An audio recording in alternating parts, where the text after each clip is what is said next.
All right, let's jump right into this explainer and unpack a massive paradigm shift happening right now in tech. So for years, we've kind of thought of artificial intelligence as this passive tool, right? Something that waits patiently for us to type out a prompt before it generates some text or an image. But honestly, that era is ending. We're now deploying AI as a true digital worker, a system capable of reasoning, planning, and executing really complex sequences of actions across our networks. And it's a thrilling leap forward, absolutely, but it brings up a monumental challenge. How do we safely govern and actually consent to the actions of these autonomous machines? Here's our roadmap for today. We're going to cover the rise of agentic AI, the AI liability gap, defining agentic consent, identity for AI agents, the layered security model, and wrap up with preserving human accountability. Starting with Section 1, the rise of agentic AI, moving from tools to digital workers. I want you to keep this high-stakes scenario in the back of your mind throughout our explainer. If an autonomous agent gets access to your financial systems and mistakenly approves a fraudulent transaction, or say it incorrectly rejects a loan applicant, whose fault is it? You see, the agent didn't just generate a bad output, it took a physical action that has real-world financial and legal consequences. The stakes here are just incredibly high. Think of traditional generative AI like a single, highly skilled musician. They're just sitting there, waiting for you to tell them exactly what note to play. Agentic AI, on the other hand, it's the conductor managing the entire orchestra. It doesn't wait around for your every prompt. It actually observes its environment, plans out multi-step workflows, calls on external tools, and executes actions entirely on its own to achieve a broader goal. Moving on to Section 2, the AI liability gap, or who's signed for that? There's this quote from an IT professional on Reddit that just perfectly nails the current liability gap.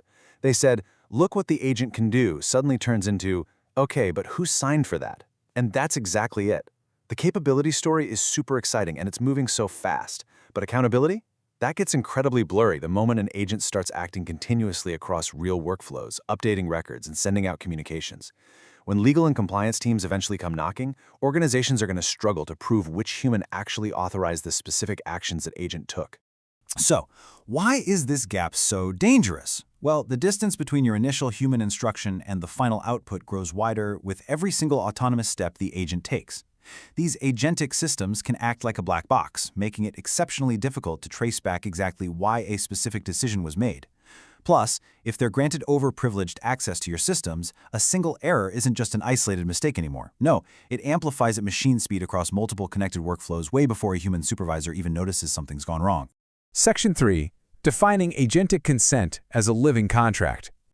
We all know the classic click-wrap agreement, right? You just check a box that says, "I agree," and you move on with your day. But static click-wrap agreements simply do not work for systems that reason, plan, and literally change their approach over extended periods of time.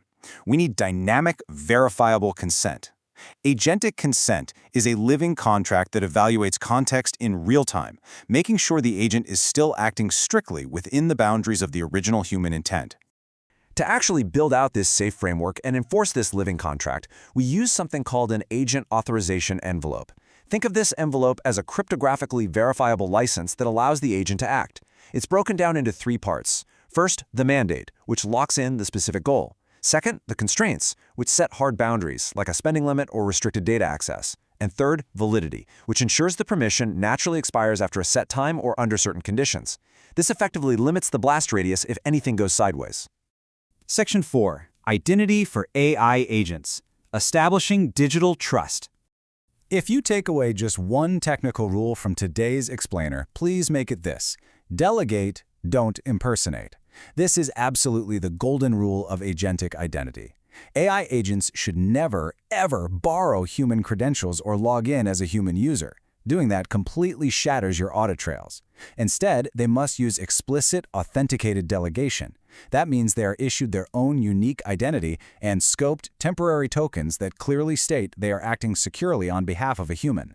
When we compare human identity to agentic identity side by side, it's pretty obvious why treating AI like a regular human user creates massive security vulnerabilities. We humans use traditional passwords and multi-factor authentication to log in. Agents, however, need robust protocols like OAuth 2.0 and ephemeral, short-lived tokens to function securely. Human behavior is generally intentional, while an agent's behavior is constantly adapting to its context. Managing these agent identities requires entirely new control planes that operate at machine speed. Section 5, the layered security model. Let's look at who actually owns what. There is a critical revelation in this layered security framework. The organization deploying the AI owns the risk for 3 out of the 4 critical security layers. The model provider, like Anthropic or OpenAI, only secures the base model itself. But the harness, which includes your system prompts, the tools, which are the APIs your agent connects to, and the environment, meaning the actual data it can access, those are entirely on you. A perfectly safe model can still be incredibly dangerous if you give it bad instructions or overly permissive tool access. Now, if you're thinking, hey, I'll just put a human in the loop to approve every action, think again. Recent data from Anthropic's Claude Code launch actually shows that developers approve 93% of agent permission prompts without even reading them. 93%!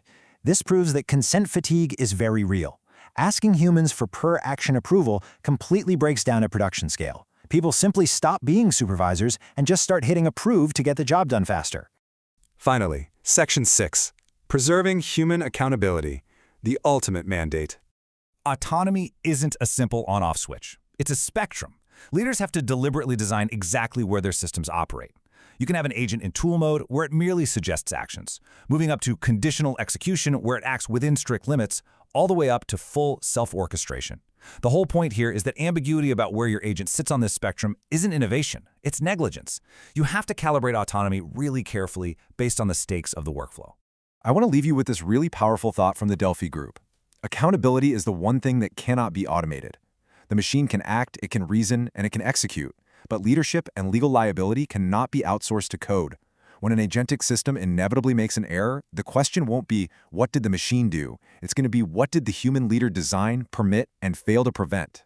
So you must ensure your systems are built with clear identity, tight constraints, and verifiable consent. Which leaves us with one final question. What level of autonomy are you truly ready to govern in your organization?